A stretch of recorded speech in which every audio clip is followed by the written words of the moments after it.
Tax season has come and gone, and likely you may have a good chunk of money that came back from your tax return.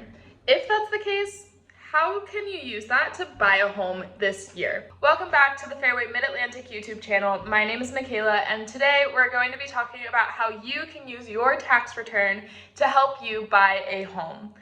Here at Fairway, we focus on creating videos and content that help you on your path to becoming a homeowner. We talk about the mortgage industry, the housing market, real estate, and so much more, all in an effort, again, to help you become a homeowner. If you're new here, make sure to hit that subscribe button down below so you don't miss another video from us. We post a new video every other week. And make sure you hit that like button as well if you'd like to see more content like this from us.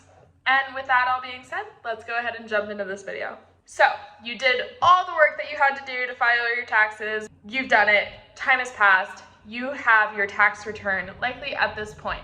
Now, the question is, what are you going to do with that tax return? It may be very appealing to go out and buy a big haul of new clothing, go out and buy a new piece of furniture even, or things that may have been sitting on your mind that you didn't have the money for before, and now you have this big chunk of change and you're just ready to spend it as you please. Push the brakes. Think about your goals for the future and what this extra money could help you achieve. If homeownership is a plan for you in the near future, then using your tax return to go towards your home buying process can be a huge help. So there are a few ways that you can use a tax return in the home buying process. We're gonna go over a couple of them and you can decide what sounds the best to you, or if you would rather just spend the money on the thing that has been on your wish list for 3 months. So the first thing that you can use the tax return for is your down payment. Now, we've gone over this time and time again. Your down payment is one of the largest costs, upfront costs of buying a home.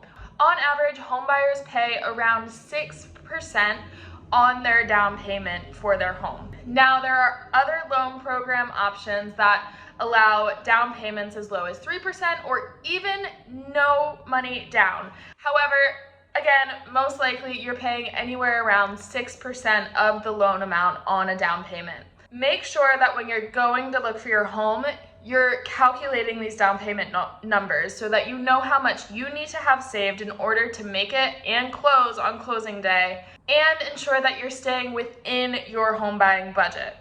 A down payment can be thousands of dollars, and you want to make sure that you have that on hand and you're not putting yourself in a bad position. The more that you can put down on your down payment means the less that your loan amount will actually be.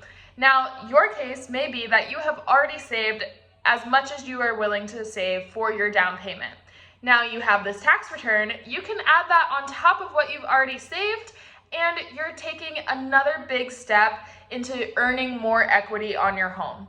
Another option is to add it to your savings and keep it there and have it as a little boost and getting you closer to the reality of actually buying a home. Another large part of upfront costs when buying a home are closing costs, and is another good place to put that good chunk of change that you're getting from your tax return. Now, closing costs, as we've gone over before, can be anywhere from 3 to 5% of the loan amount and include things such as a loan origination fee, home inspection fee, appraisal fee, attorney and title fee, and a bunch of other things that can really add up. So maybe you hadn't been thinking about closing costs before, and this tax return money that you're sitting on can be a huge help in making up that total. Or maybe you have saved a little bit for closing costs and you want to have a little extra safety net. That tax return is going to help you there. Now, let's say that you're a homeowner already, right? You already own your home, you've been in your home for a few years, and you just got a good amount of money from your tax return. What could you use that for instead of going out and buying the next frivolous thing that you want? Well, you could put that money towards some serious repairs that you may need in your home, or even renovations that you've been holding off on. So this could be fixing things like appliances that need to be updated. It could be redoing your deck. It could be a whole lot of things that help you reinvest into your home, increase potentially the value of your home in the future should you choose to sell it. And another option here, the last option that we're going to go over today, is just keep it in savings. It is so tempting to get a big chunk of change and feel like you have more money than you thought you knew what you could do with. And while that is all great and fine, take a step back and really evaluate your financial situation and your goals for the future. Does it make more sense for you to save this money, keep it in your savings, and use it for something down the line that you really are working for? Or at the time, if you already have a huge savings, you have your emergency savings, you have your savings for your down payment and closing costs, then maybe it is okay to go out and spend it on something that you've been wanting for a long time and just didn't have the cash for on hand.